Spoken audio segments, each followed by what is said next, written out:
Hello, this is my Anglo-Zulu inspired Lost Temple game.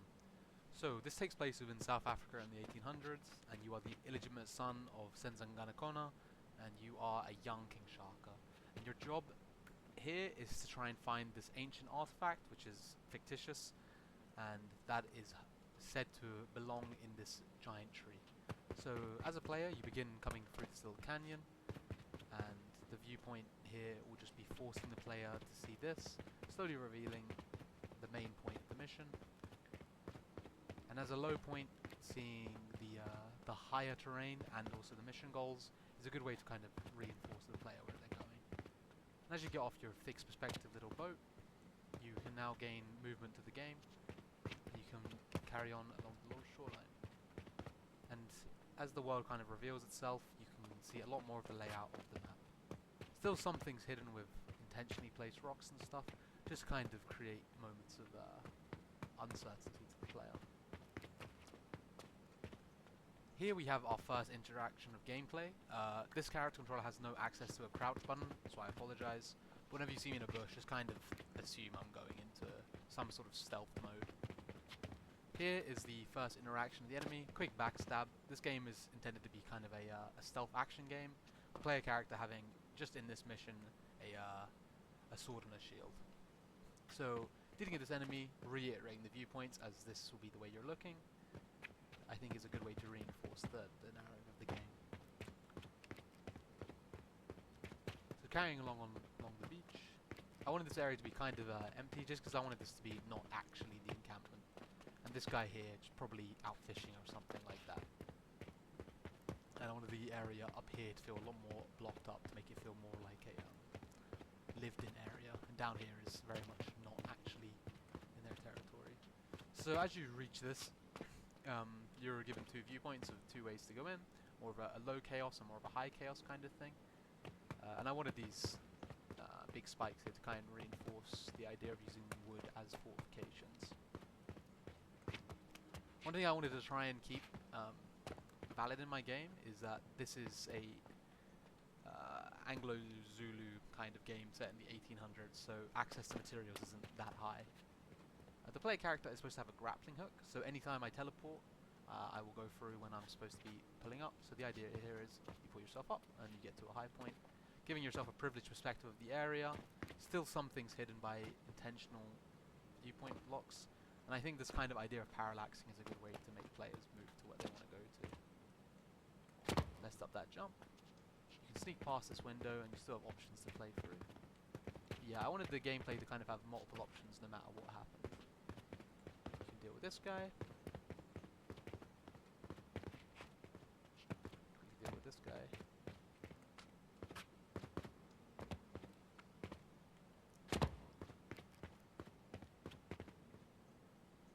And I wanted some enemies patrolling through this area, kind of maybe some wild dogs or trained dogs with these people that live here. But I don't have any patrolling AI, so I just wanted the player to kind of go through this area and uncover what's going on. Push this guy here, and once again reiterating the main viewpoints, so the player gets a reiteration of where they're headed. I had a lot of intentionally placed bushes here to kind of create gameplay.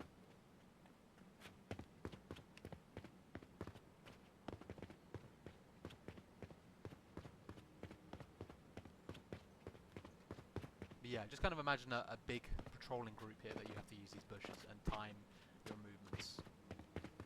And another reiteration before we actually get into the main bulk of the level.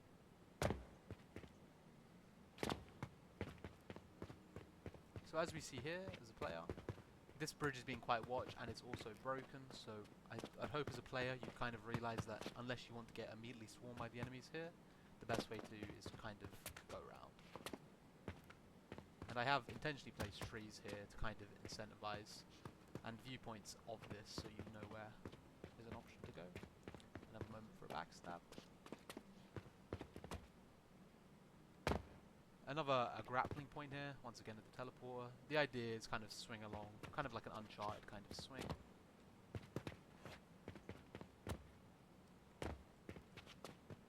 Big jump.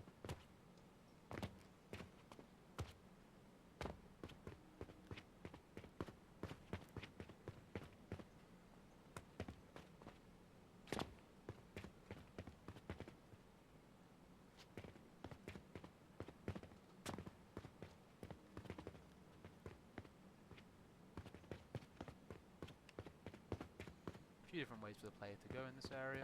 I wanted the player to have some access to ledge takedowns here, so if you crouch and walk to the edge, you can pull him under. And the same thing going here. I wanted this idea of infiltration to feel really prevalent within this title, and I wanted the beats to kind of be quite Assassin's Creedy, with your having quite a strong power budget in what you can do, and a lot of options of simple stealth takedowns. And more reiteration of that, quick drop attack.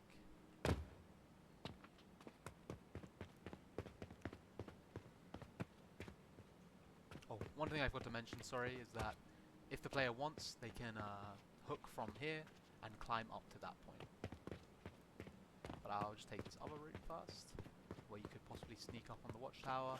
And all the enemies here are going to have rotating perspectives, so you get moments of not watching, so you can sneak up on them.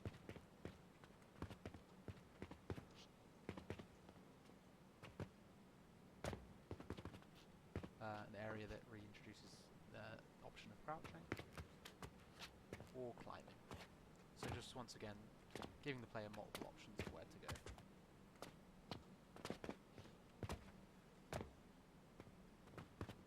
This would be where the player gets pulled to, provided they take the grappling hook up. This is a more of a high chaos approach here towards these guards. I wanted players to kind of be able to have this way around or take a secondary.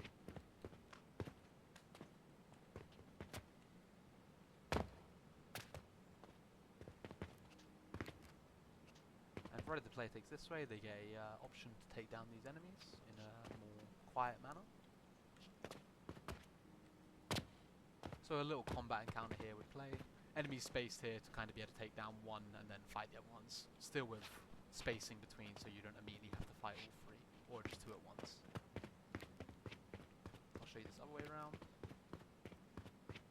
And this bridge here to kind of, the shadowing, sorry, to just reiterate where this is to the player, because I thought this might be somewhat confusing. This way closed off. So yeah, just reiterating that idea of infiltration as the main ways for the player to progress here. In terms of the way these guys move about the world is not available to us. More intentional lighting here, cracks in the cave to kind of give guidance to the player where to go. I wanted quite subtle ways of showing the player. So yeah, once again, just shining light onto the dark corner here just so the player knows where to go. And these spots here are when the player can pull down a rope, so for later use they can interact here. Just so they can skip through little jumping puzzles and stuff like that for later.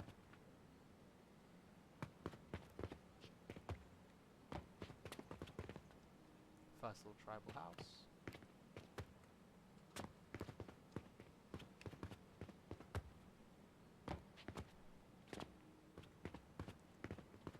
I wanted this area here to just be kind of a synchronization point, kind of a la Assassin's Creed. I thought it was a nice way to kind of show the player where they've come from.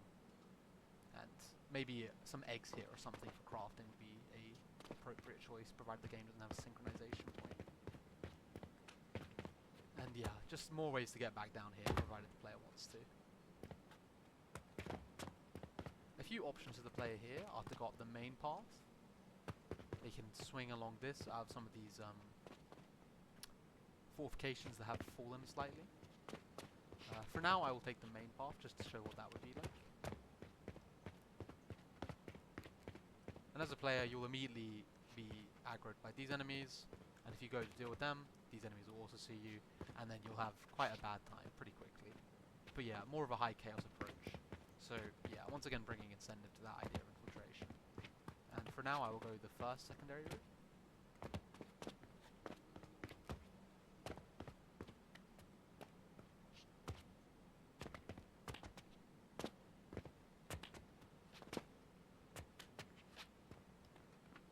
Finally reaching the viewpoints of where it was at the beginning of the level. So yeah, I thought having multiple spots where the player can see this from the beginning and then look back at the end would be a good idea. This intention of the final area of this level is to light these campfires, and the smoke will rise up, and this gate will open, allowing the player to go access the tree. This is another privileged perspective where the player can see the enemies and they can't really interact with the player or see him, provided the player would be crouched, but alas. Drop assassination, deal with the other guy, light the fire, and this would be the first cave one lit. And I think, provided this was lit, I think these enemies would come check it out first. And I think as a player, you would have some options. I think you can run back up. Sorry, that's the wrong way. It's not climbable, my fault.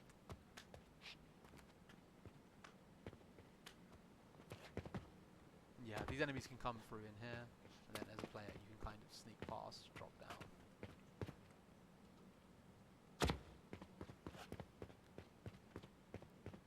Or sneak past them in the first place.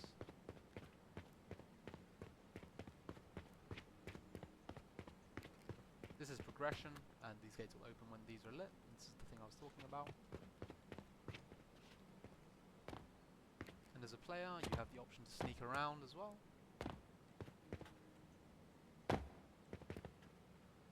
And this is the other one you have to light within the actual village. So I'll quickly show you the secondary path, which has more of a rope swing kind of thing, more of an obvious lead on from this pacing. So yeah, swing over.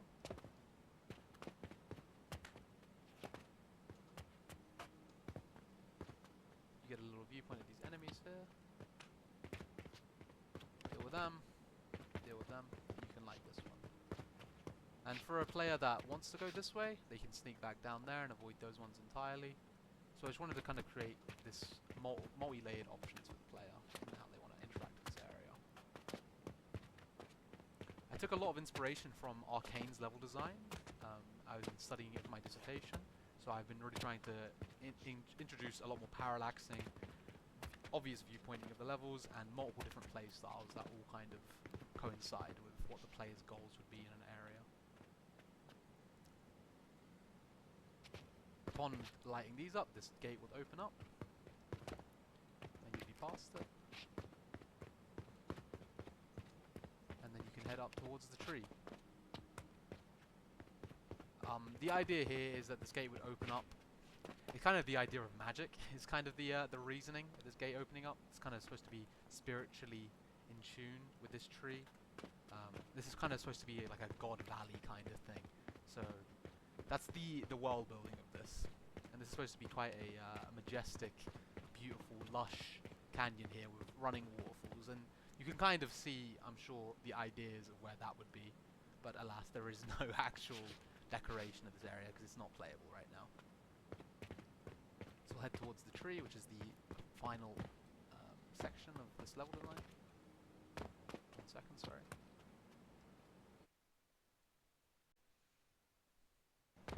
Sorry, carrying on. I literally had just recently lowered this area here just to make it feel a little bit more like a climb, so I apologize for not being able to jump up. That wasn't play tested yet.